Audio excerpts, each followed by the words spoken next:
Hello, Lee Cole here. I hope you're doing great. Today's Saturday, and I just been had kind of a crazy week last week, so I'm sitting here kind of catching up, and I was kind of reflecting on a lot of the coaching that I've been doing lately. Teachers learn more than students do, although they don't necessarily learn the same things.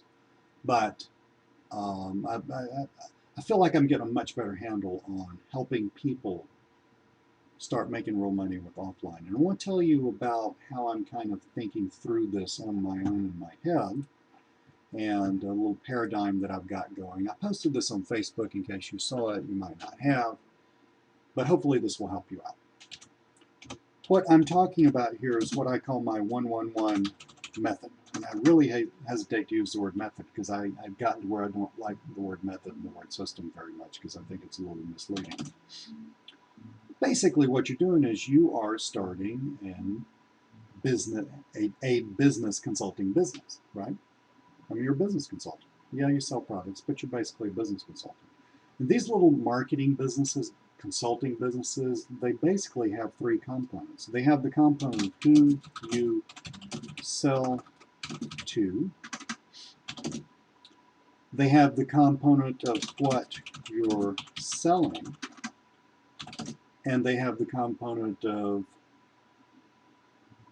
how to approach. Okay? Let's talk about each one of those in order, because one thing that messes people up bad, and this comes out in my first coaching conversation with anybody. The thing that messes people up bad is they have too many variables going on here. Okay? They're trying to sell to too many different kinds of businesses. That's not good when you start out because you talk to plumbers differently from the way you talk to dentists, differently from the way you talk to real estate professionals. Okay, it's much better to focus on one business so you kind of get in the head of that business, how they think, what their interests are, et cetera, et cetera. Also, as you sell stuff, you have stuff to refer back to and say, well, whatever it is you're selling, I did this for so and so. They liked it. You can point back to that. So it gives you some track record, et cetera, et cetera. One thing that people do when they get started in this business is they try to approach too many different kinds of businesses. I think out of confusion. I think honestly because a lot of people are still looking for the magic bullet. They're looking for the businesses where it's easy to do this. Sorry to burst that bubble, right? No. Okay, this is work, right? The next thing is what you're selling. Again, that's another place where people screw this up bad because they're selling mobile on Monday, SMS on Tuesday, video marketing on Wednesday. Let's throw in a QR code just to make sure you're totally confused about everything. And they have, they're just a jack of all trades and a master of none.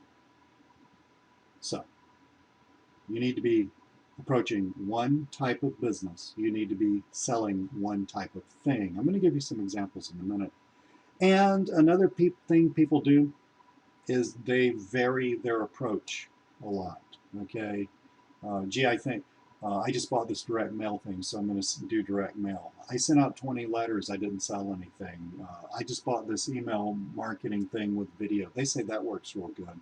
I just sat on my rear end for 2 days sending out emails. I didn't get much out of that. I just bought this magic, whatever that's going to magically flood my bank account with magic money that does whatever. And gee, that didn't work either. Sound familiar, by the way? That stuff doesn't work. Okay, it's not that the methods don't work. It's just that the expectation and the method are misaligned. Okay, so you need one approach. And you need to also become a master of one approach. Okay, if your approach, as I started my business with cold calling, I got seriously good at cold calling businesses for this stuff. How? Through practice. Okay, you want to use direct mail? That's cool. Direct mail works great. You get seriously good at direct mail. Emails with video, it's going to work less well than the others, but you can do them real fast. And so that's cool too. Um, You just have to send out more emails with more videos and be really strict on your follow-up. Okay, all of these methods have to have follow-up in order to work. So you do that. You'll just have to send out more emails with videos, and that'll work too. And let's don't forget what I think is the gold standard of doing all this stuff when you're getting started is just in-person visiting businesses. That works like gangbusters. I know there's some geniuses out there who say it doesn't. They're full of donkey hockey, frankly. Okay, that works like gangbusters in person. Now, is it going to work forever? No. I mean, at some point you're going. Let's say you're specializing in restaurants and bars, and you live near, Jacksonville, Florida, or somewhere. That's a city of 1 million people. At some point, you'll run out of restaurants and bars. Okay, but by the time you do that, if you focus, if you're selling them one thing, focusing on restaurants and bars, and focusing on walking in person and talking to the manager or the business owner, guess what?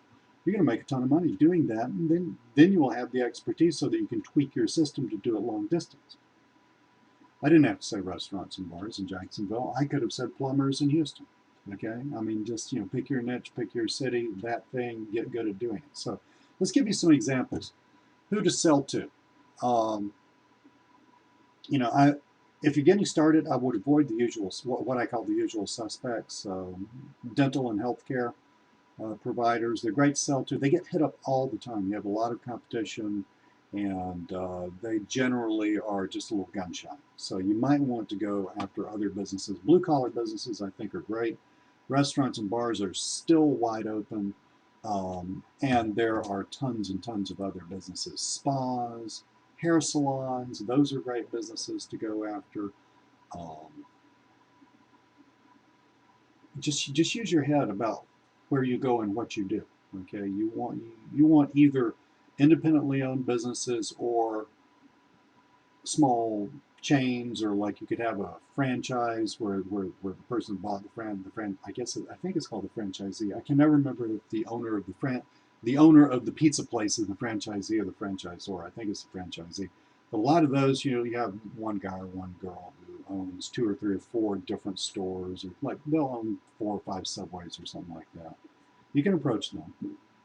They, according to the franchise agreement, they have different amounts of latitude in terms of marketing, et cetera, et cetera. But, so you need to choose one type of business, just one, because you need to get good at getting in their heads and understanding how to talk to them. And there's no way to do that except just experience. So choose one. Choose one thing to sell. Oh, I forgot to mention rep management, since I was thinking about franchises. That comes up all the time, by the way. Choose one thing to sell. Okay, it needs to be an entry level something. Entry level in this business is 4 or 5, let's say $200 to $600. I would shoot around 4 or 5. Okay, that's my like sweet spot, right? $497, something like that.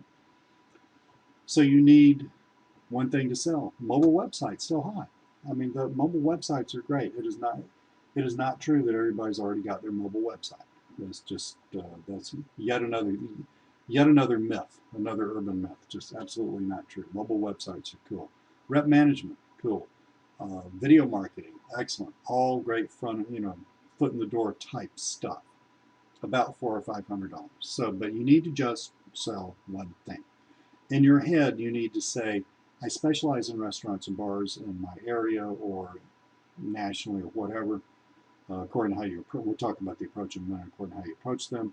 And I sell mobile websites. End of conversation. And I know that, because you hear me talk a lot about upselling. And so, but Lee, what about upselling? What about, turning $400 into $1,500 or $2,500? Yeah, that's a great skill, which I personally am super good at. However, you will never get to use it if you don't have a front end product to sell to a customer, okay, or to a business. If you can't make that initial sale, all the other skill is just, hot air. So, selling to one business, selling them one thing, and one way of approach, right? So you can have an in-person approach, like restaurants. Let's say we're selling mobile websites to restaurants and bars. What do? You get in your car, you go see them and talk to them. Okay? Show and tell. All right? Mobile website's a very visual thing. Reputation management. Print out the bad reviews. Let's say we're doing restaurants and bars in our area in person. We're selling rep management. Print out the bad reviews, put it on a piece of paper, say, can I see the manager? Show them the bad reviews. Say, look, I'm not here to beat you up. I'm here to help you. All right? I can help you overcome this issue. All right? stuff like that. SMS marketing, same way. Just go see them, show and tell. Okay, video marketing, a little different because I mean, you can do that on your phone or a tablet or something like that. Go take it with you. Go see them. Okay. In person, on the phone, call them up, get an appointment. Call them up, say, hey, I've got some information. I'm just going to send it to you on the phone. Okay, that's how you do that. Direct mail, just send them a direct mail letter. I've sold tons of direct mail stuff through direct mail, and I've sold tons of products about how to do direct mail. Direct mail works like gangbusters. Okay, start using it, but just focus on just that one thing. And again, email with video. Okay, email with video works. You have to do a lot more of it than the other three because it's much less personal, and that means the numbers are going to be bigger, i.e., more attempts and less, less conversions per attempt. All of this stuff, by the way, has to be followed up with. You're not going to just make one initial contact and then somebody's going to call you back and say, hey, where do I pay you? I mean, this just doesn't happen. Okay, so you got to use intelligent follow-up. That's what you need to do. I mean, if you're struggling with this business, and a lot of people are, if you're struggling with this business, you need to focus on one business type, selling one product and having one type of approach. And for how long should you do that? You should do that until you've made 10 sales, not one, not two, 10. Okay, why? Because that's about when you start to get good at it, to where you don't have to think about it too much, to where it's not new, at which point you can start tweaking the system. Okay, now, tomorrow, I'm going to tell you about another video that I'm going to shoot for you tomorrow, and I'm going to got a little automation that I'm going to show you. It's not a silver bullet. It is not going to stuff your bank account with wads of cash while you float around the Caribbean or something stupid like that. That doesn't happen. Okay. What it will do, though, it's going to help you automate a little bit of the front end of this whole process. So I'm going to send you that tomorrow. Pay attention. I mean, look for that. Thank you so much for looking at this video. Thank you for opening my emails. Thank you for being on my list. I would not have a business without you. I appreciate you. If I can help you some way, just, email me, let me know, and I'll do what I can to help you grow your business. You have a great day.